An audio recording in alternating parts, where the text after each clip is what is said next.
Tabia 5 zinazothibitisha mwanaume atakutelekeza katika ndoa.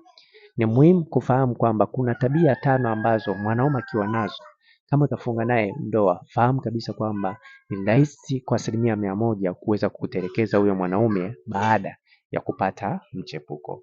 Tabia ya kwanza ni tabia ya kutongoza marafiki zako.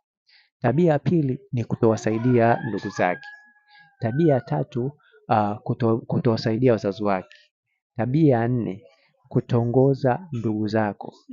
Tabia ya 5 kuwa ni mtu ambaye anashindwa kumjali mwanamke. Hizi ni tabia 5 ambazo zinathibitisha kwamba huyo mwanaume kama atapata mchepuko katika ndoa, basi atakutelekeza. Kwa hiyo ni vyema zaidi kuweza kufahamu hilo. Kama unahitaji kupata ushauri ama vile za kufanya mapenzi, hakikisha unanicheki WhatsApp kwa namba 0713 7287 36. Na kama utakuwa nje Tanzania, anza na jumlisha 255 713 7287 36. Naitwa Isaac Kanyankole, asante na karibu.